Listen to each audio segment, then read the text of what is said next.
ഒരപ്പൻ 5 മക്കളുണ്ട്. ഈ 5 മക്കളുള്ളപ്പോൾ തന്നെ അപ്പനും 5 മക്കളോട് ഒരേ പരിഗണനയാണ്, ഒരേ സ്നേഹമാണ്, ഒരേ രീതിയിലാണ് അപ്പൻ ഈ 5 മക്കളെയും കാണുന്നത്. പക്ഷേ അപ്പൻ്റെ മനസ്സിനകത്ത് ഈ ഓരോ മക്കളെക്കുറിച്ചൊരു പ്രതീക്ഷ കാണും.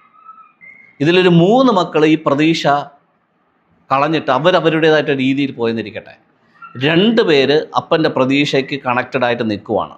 അതിൽ ഒരു വ്യക്തി അപ്പൻ പറയാതെ തന്നെ അപ്പൻ്റെ ഹൃദയത്തിനകത്തുള്ള കാര്യങ്ങളെ മനസ്സിനകത്ത് ആക്കി എക്സിക്യൂട്ട് ചെയ്യുന്നൊരു വ്യക്തിയാണെന്നിരിക്കട്ടെ.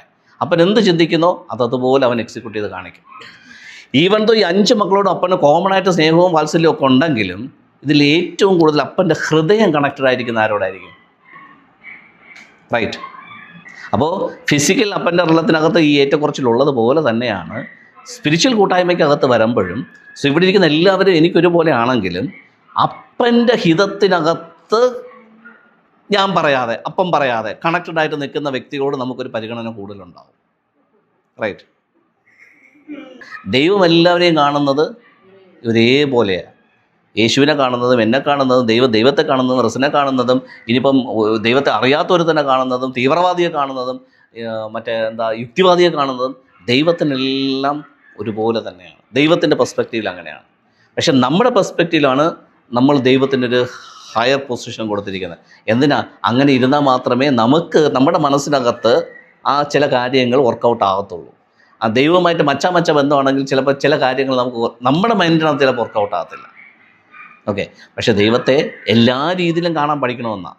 ദൈവമായിട്ടും അപ്പനായിട്ടും സഹോദരനായിട്ടും അമ്മയായിട്ടും ഒക്കെ ദൈവത്തെ കാണാൻ പറ്റിക്കഴിഞ്ഞാൽ നമുക്ക് കുറച്ചുകൂടെ മാനുഷിക മൂല്യങ്ങളെക്കാൾ കൂടുതൽ ആ ദൈവത്തെ ആ പൊസിഷനിലെല്ലാം നമുക്ക് ആസ്വദിക്കാൻ പറ്റും. ഓക്കെ. എൻ്റെ അമ്മ എന്നെ സ്നേഹിക്കുന്നില്ല, എന്നെ കളഞ്ഞിട്ട് പോയ വ്യക്തിയാണെങ്കിൽ എനിക്ക് ദൈവത്തെ ആ സ്ഥലത്ത് റീപ്ലേസ് ചെയ്യാൻ പറ്റും. ഓക്കെ. എനിക്ക് അങ്ങനെ ഒരു ഫീൽ ദൈവത്തിൽ നിന്ന് കിട്ടാൻ തുടങ്ങും. സോ എവിടെയൊക്കെ ഗ്യാപ്പുണ്ടോ അവിടെയെല്ലാം കൊണ്ട് ദൈവത്തെ വെച്ചാൽ മതി.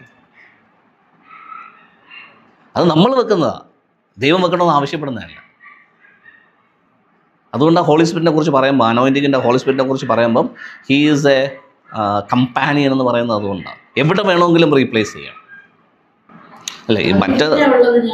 ഈ ഇപ്പോൾ ഈ അപ്പനെന്ന് തന്നെ പറയാൻ കാര്യം എന്താണെന്ന് വെച്ച് കഴിഞ്ഞാൽ അത് എല്ലാവരെ സംബന്ധിച്ചിടത്തോളം ഒരു കോമൺ ആയിട്ടുള്ളൊരു പോയിൻ്റാണ്. എല്ലാവർക്കും അപ്പനേക്കാൾ കൂടുതൽ സഹോദരൻ സ്നേഹമായിരിക്കത്തില്ല, എല്ലാവർക്കും അപ്പനേക്കാൾ കൂടുതൽ കസിന സ്നേഹമായിരിക്കത്തില്ല. അതൊക്കെ റയറസ്റ്റ് ആയിട്ടുള്ള കേസാണ്. ആ വ്യക്തികൾ അങ്ങനെ എടുത്തോട്ടെ.